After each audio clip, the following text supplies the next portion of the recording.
n'aime pas faire Moi, ces ce qui m'énerve, c'est que, par exemple à Kondo là-bas, quel est l'opposant là-bas qui va dire qu'ils ont plus fait que à Kondo? Quel est l'opposant qui va dire ça?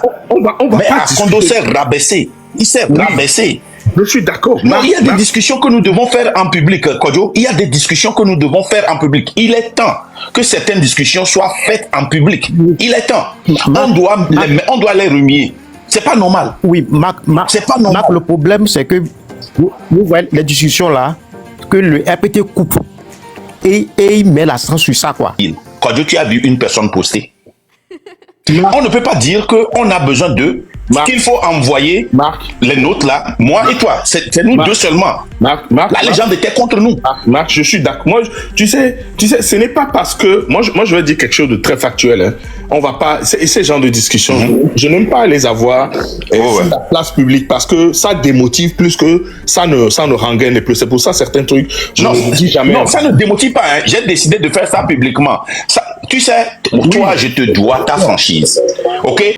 Certes, il y aura pas mal de choses qui seront mises en place pour la population, mais ce qui va être important en premier, c'est d'industrialiser le pays pour que les gens puissent aller travailler et s'en sortir déjà. Ce serait déjà les premiers pas. Mettre des centres de santé pour que les gens puissent se soigner, tout simplement. Ça va être les premières choses à faire parce que c'est urgent. Mettre en place des systèmes qui fait qu'ils aient de l'eau potable un peu partout dans le pays. Rien que ça seulement déjà, ça va dégager énormément de pression sur la population. Avoir accès à l'eau potable, l'électricité et déjà avoir la liberté d'expression. Tout ce qu'ils ont gardé en eux depuis 57 ans, ils vont le sortir, ça c'est sûr, pendant les 3-4 mois ensuite de ça.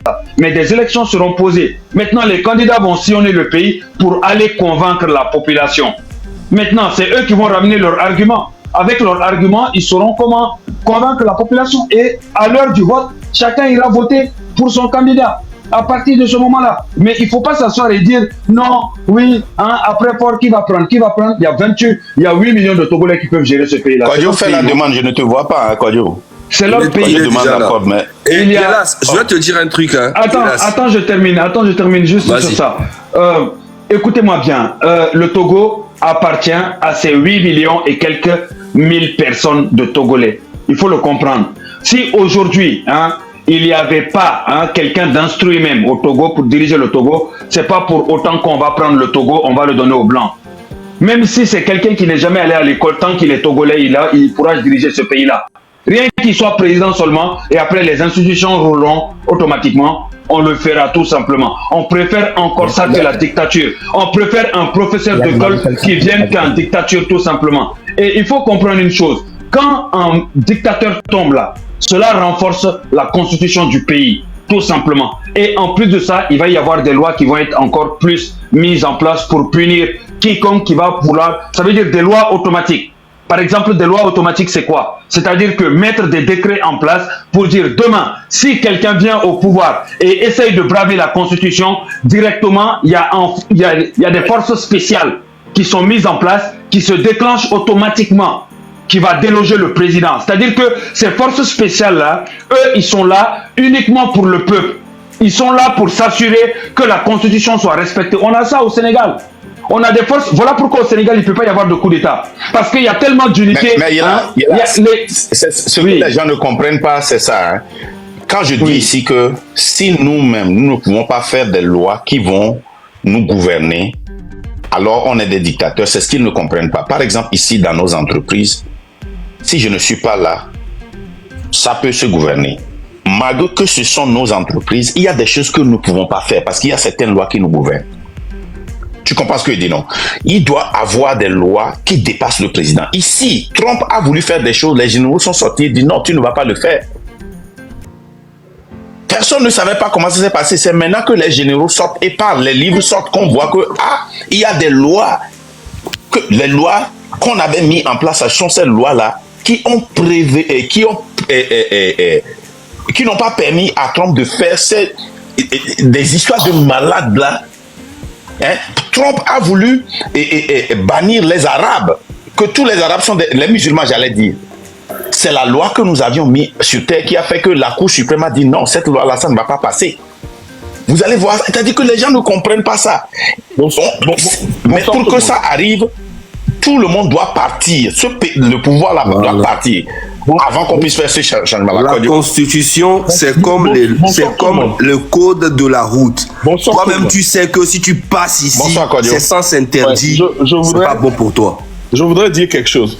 Beaucoup de personnes ne savent pas pourquoi nous sommes sortis, pourquoi nous avons créé un compte TikTok et pourquoi nous sommes ici généralement les soirs pour parler du Togo.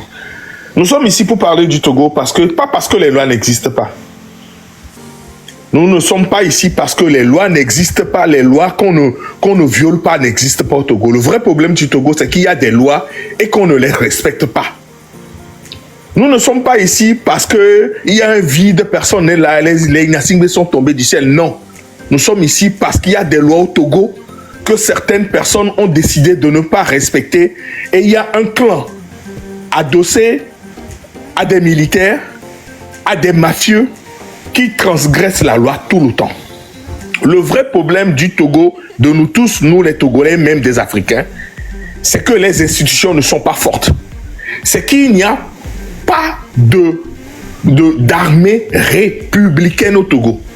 Et que ceux qui sont au pouvoir, les procureurs, le droit n'est pas dit. Le vrai problème du Togo, ce n'est pas qu'il n'y a pas de droit, il n'y a pas de règles. C'est que ce n'est pas respecté.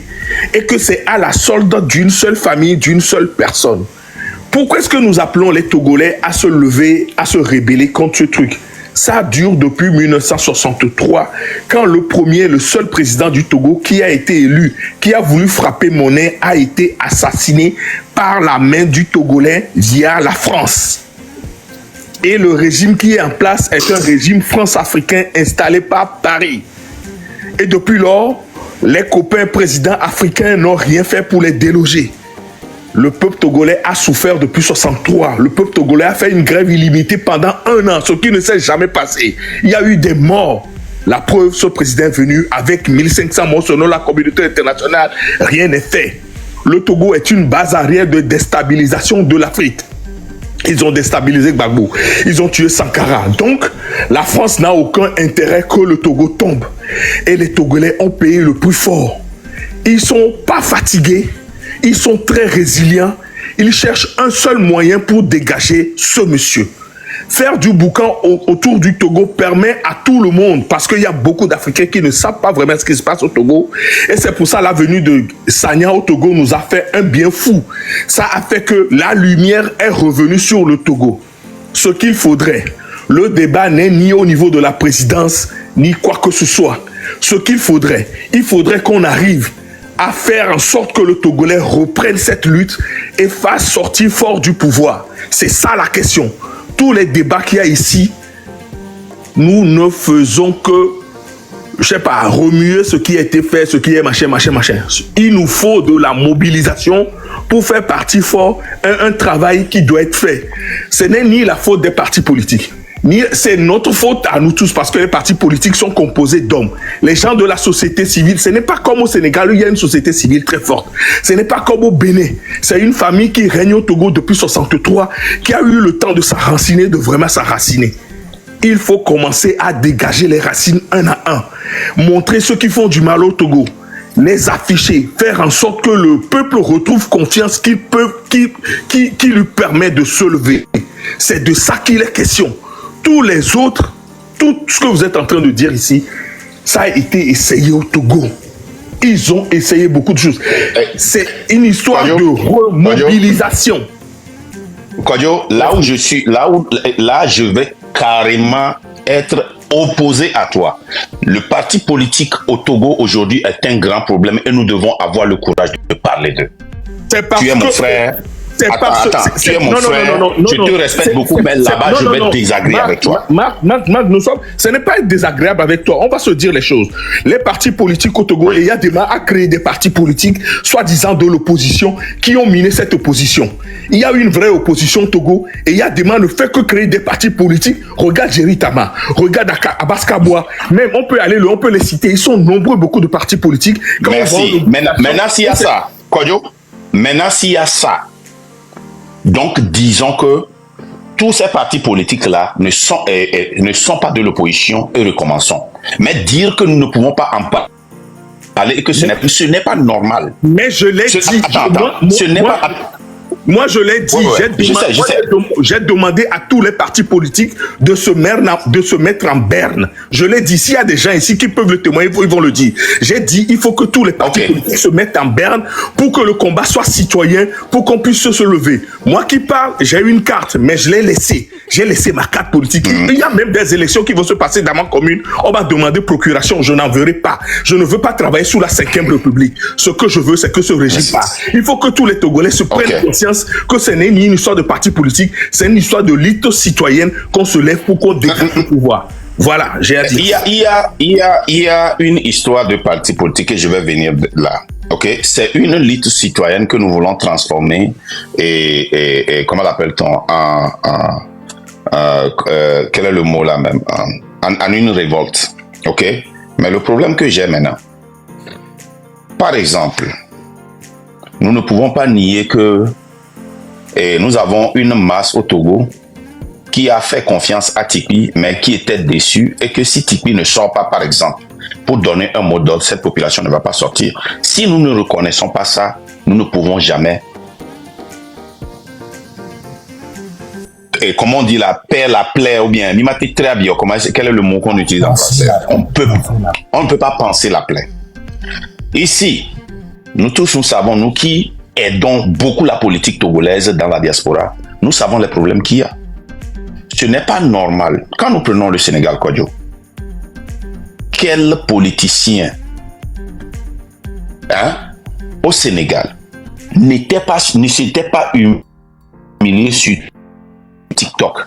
Je suis TikTok, mais ils étaient là-bas avec 80 000, 40 000, 30 000 personnes et parlaient. Ici, nous pouvons dire qu'il n'y a pas d'opposants, et nous pouvons dire qu'ils ne comptent pas. Moi, ces gens-là ne sont pas indispensables. Ces gens-là, ils sont dispensables. Ils ne sont pas indispensables. On a besoin d'eux. Et pour que cela se passe, nous devons faire une discussion désagréable. En anglais, on dit uncomfortable, qui n'est pas confortable. Ok, une discussion qui n'est pas confortable pour penser ces plaies-là avant d'aller devant. Même toi là, tu t'es déplacé. Kodjo, tu as conduit pendant 17 heures pour aller à Brême pour la marche. Nous avions envoyé l'affiche là. On a fait une réunion. Kodjo, dans la réunion, toi et moi, on a dit, hey, tout le monde a dit, oh non, si on les envoie ça là, ils ne vont pas venir. Toi et moi, on a bien dit. On doit leur envoyer l'invitation. Ils ne sont pas indispensables. On a besoin d'eux. Même les sociétés civiles. Quand tu as vu une personne poster, on ne peut pas dire qu'on a besoin d'eux. Qu'il faut envoyer les nôtres là, moi et toi. C'est nous deux seulement. La légende était contre nous. Marc, je suis d'accord. Moi, tu sais, ce n'est pas parce que... Moi, je vais dire quelque chose de très factuel. Hein. On va pas... Ces genres de discussions, je n'aime pas les avoir sur la place publique parce que ça démotive plus que ça ne rengaine plus. C'est pour ça certains trucs, je ne dis jamais. Non, ça ne démotive pas. Hein. J'ai décidé de faire ça publiquement. Ça, tu sais, toi, je te dois ta franchise. OK? Même en coulisses là, toi, tu es toujours franc. Et c'est pour cela que j'ai décidé de dire ceci. Parce que pour le record, la légende peut se rappeler. Parce que et finalement, la légende et les autres avaient raison. Parce que eux, ils ont dit qu'ils ne vont pas venir, que ça ne vaut pas la peine, que c'est une lutte populaire. Et toi et moi, on s'est dit non, on a besoin d'eux. Qu'il faut envoyer ça à tout le monde. Mais si on dit en coulisses qu'on a besoin d'eux, en public, on doit reconnaître aussi qu'on a besoin d'eux. Mais ces gens-là, ils sont là, ils sont assis, ils croisent les bras, on leur envoie. Et ce qui m'énerve, c'est parce que nous, on a infiltré leur groupe. Je viens de prouver à Kovi Katakou que je suis dans leur groupe. On a infiltré leur groupe. Tu sais ce qu'ils disent sur nous? Mais c'est pas sérieux. Ils disent que nous sommes qui? Nous sommes des enfants de qui? Quand est-ce que nous avons commencé cette lutte? Quand tu peux témoigner quand moi j'ai commencé cette lutte? On a besoin d'eux. Et si on a besoin d'eux, on doit les interpeller publiquement. Marc, tu sais quoi? Moi, le vrai problème du Togolais, c'est que c'est des analystes politiques sans lettres. Il y a des gens qui ne savent pas que dans une vie, quand on appelle quelque chose la synergie, quelle que soit la route que la personne prend, il ne faut jamais le dénigrer. Ces personnes ils vont. On ne dénigre jamais. On ne le fera jamais. Oui, moi, je sais de quoi je parle. Je sais que nous, à notre niveau, on n'en a même pas besoin de le dénigrer parce que nous ne le faisons pas pour eux. D'abord, nous le faisons pour nous et nos enfants. Et c'est pour ça que nous voulons que les Togolais nous rejoignent pour qu'on puisse faire cette lutte. Ça n'a rien d'avoir de politique. Mais c'est politique qui dénigre. Moi, j'ai reçu des messages. Je t'en ai jamais fait part. J'en ai parlé avec monsieur Attila. Monsieur Attila, il n'était pas obligé de se déplacer de Paris, mais il est venu. Moi, j'ai demandé aux gens d'appeler tout le monde. J'ai demandé à monsieur Ali Akondo d'appeler tout le monde. Si je dis son nom, c'est parce que je l'ai fait. Je sais comment fonctionne le Togolais. Notre vrai problème, c'est que nous, les gens pensent que la flamme ne peut venir que d'eux. Alors qu'ils ne savent pas que chacun est en train d'allumer quelque part. On ne sait pas d'où la lumière va, l'étincelle va prendre. Je n'aime pas faire ces gens. Ce qui m'énerve, c'est que, par exemple, Akondo là-bas, quel est l'opposant là-bas qui va dire qu'ils ont plus fait que Akondo? Quel est l'opposant qui va dire ça? Mais Akondo s'est rabaissé. Il s'est rabaissé. Je suis d'accord. Il y a des discussions que nous devons faire en public, Kodjo. Il y a des discussions que nous devons faire en public. Il est temps que certaines discussions soient faites en public. Il est temps. On doit les remuer. C'est pas normal. Oui, Marc, c'est pas normal. Marc, le problème, c'est que vous voyez les discussions là, que le RPT coupe et il met l'accent sur ça, quoi.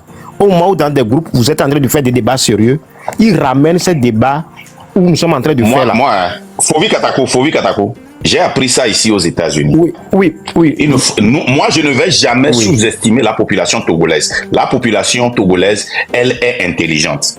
Et cette population-là, quel qu'en soit ce que Ford va faire, moi, je crois en la population-là de faire un bon choix. Nous ne pouvons pas sous-estimer cette population-là. Ils n'ont qu'à couper. Ils n'ont qu'à couper comme ils veulent et poster. Cette discussion inconfortable-là, le temps est arrivé que nous faisons cette discussion. Parce que moi, Kodjo qui vient de monter là, c'est mon frère. Kodjo et moi, on a toujours défendu, et moi-même je l'ai dit ici, j'ai descendu des gens ici qui sont montés et voulaient dénigrer l'opposition. Parce que moi, je suis dans la politique, mais ça fait longtemps. Je sais qu'on a besoin de tout un chacun d'eux. Mais il y a certaines conversations que on a eu cette conversation-là en privé plus de 50 ans. C'est trop. C'est trop. On ne peut pas refaire les mêmes choses.